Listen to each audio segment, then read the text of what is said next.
I know the VVA does such a great job at helping veterans in an ongoing way, and it's a beautiful organisation. Do you think that many Vietnam veterans are helped or have some improvement in their being when they go back and visit Vietnam now in peacetime? Well, yes, I do. I'm sure there's an exception, but I met a lot of Vietnam veterans who have been back to the country. I've been back about 4 times. My third daughter actually works in Ho Chi Minh City, and I very much enjoyed the countryside, the people, and I think for me the first visit back was quite cathartic and satisfying. So my general view would be that I doubt if there would be many Vietnam veterans who've been back to Vietnam who haven't found it a good experience.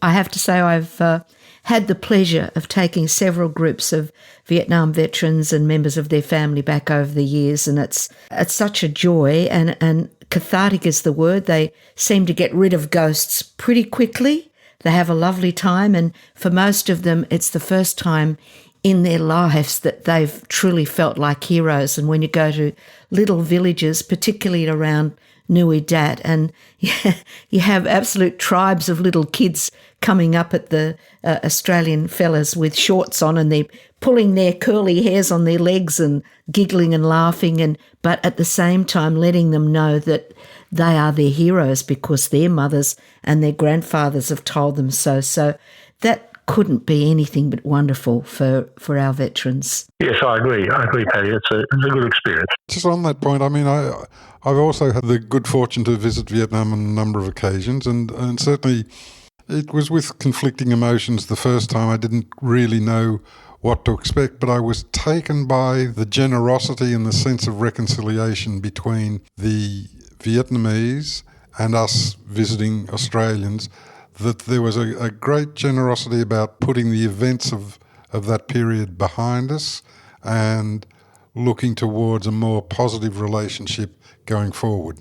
What are the ongoing impacts of the war on veterans and their families, Max? Well, we're still concerned about the potential ongoing effects of Agent Orange, or the various chemicals. Agent Orange was just one of them, labelled because it had an orange sticker on the drum. We're getting reports of child deformities in the second generation. And the problem with that is that statistically it's difficult to mount an argument, apart from the other arguments that governments have put up to say, in Australia particularly, there was no effect. We do have some new evidence and some new thinking, which will hopefully have an influence, and I'll be putting that along with, I think, a submission from the Navy Association to the Royal Commission, that there are some aspects of government policy and the policy of the Repatriation Medical Authority that are questionable and need to be independently investigated and checked out. Apart from that, the general view would be that most Vietnam veterans have got on with their lives, as have their families, but we are still going to have some that have suffered, and we had, as recently as just a few months ago, one of our veterans commit suicide. So the long-lasting effects of the experience in Vietnam, which is very intense for many soldiers, is still there. Max, on that subject, do you feel that we learned any lessons from Vietnam when you see things being repeated in our engagement in the Middle East? Do you despair that we haven't learned the lessons? Oh, I do. Absolutely. Lakes, you're right on. We are, particularly as an association, cranky, if you like, about this. And one of the lessons, of course, came up not so much in the Middle East, but in the Afghanistan commitment, where some soldiers, particularly from Special Forces, did multiple tours. Combat role soldiers doing multiple tours of Afghanistan, where it was quite clear, not only from the Australian experience, but also from studies done in other countries, that multiple tours in a battlefield, and the intensity of a battlefield that Vietnam was and Afghanistan could be from time to time, will cause almost permanent damage. And yet, the Australian government, in its Afghanistan policy, was sending back Special Forces soldiers 7, 8, 9, 10 times on tours of Afghanistan. We think that the defence just lost the plot on that issue. We just can't ever help but wonder why governments don't listen to you fellas. They don't seem to listen. Generation after decade after decade, you are not heard. I just hope that will change for you. Your good work will not go unnoticed. It's a travesty. It's so sad, so sad. I've subsequently been to the Middle East a couple of times in Iraq and performed for our troops. And at the very mention, or if someone says to the audience, do you know that woman up on the stage, she was just 17 in Vietnam in 1966, blah, blah, blah, that not only do I get a standing ovation, which is embarrassing, but they want to meet me afterwards and tell me how when they study, their military study in theory, they learn about the Battle of Long Tan, and I can tell you, our soldiers are their absolute heroes. It's held in such high esteem, the strategy of that battle, how it was fought, and it just makes me feel good that I know we do have the best soldiers in the world. And that's from Americans. Yes, that's true. I think you became a folk hero almost at that time, which is good. I think that's been very good. And Long Tan Day, or now Vietnam Veterans Day, is a very important day in our calendar.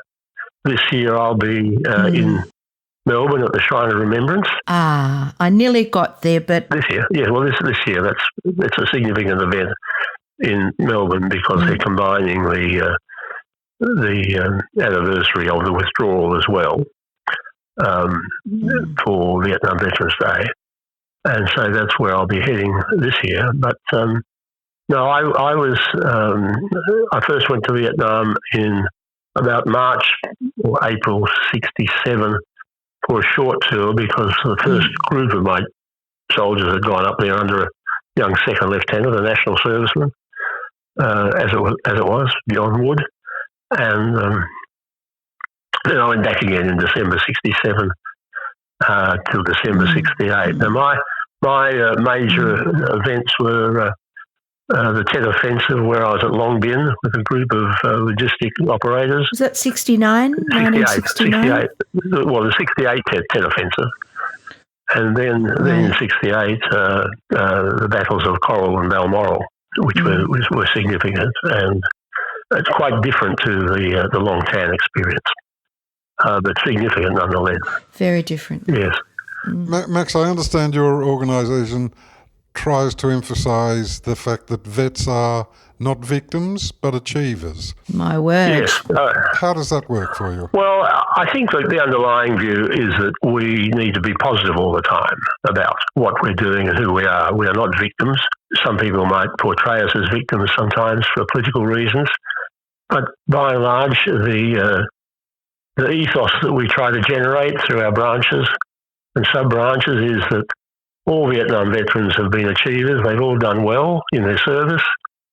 And by and large, they've all done well in their civilian life. There are a lot of success stories amongst Vietnam veterans, a lot of success stories in their private lives and in their commercial or other professional lives. So you're quite right, Lex. Achievers is how we want to see ourselves and how we want to promote that idea in our own members' minds. We need to have people who, despite the problems they may have endured at the time, feel positive about the worst experiences that sometimes you could ever imagine. That's very important for, I think, mental health. And it's very important to express it and feel that way. And we only have absolute thanks, heartfelt thanks to you and the many Vietnam veterans who've served us so well. We will always remember you And I'm just sorry that I can't be in two places at once. I was invited to come to the shrine in Melbourne this year, and oh gosh, I wanted to, but then again, my heart, I'm a Sydney girl, you know. I have to be loyal to Sydney.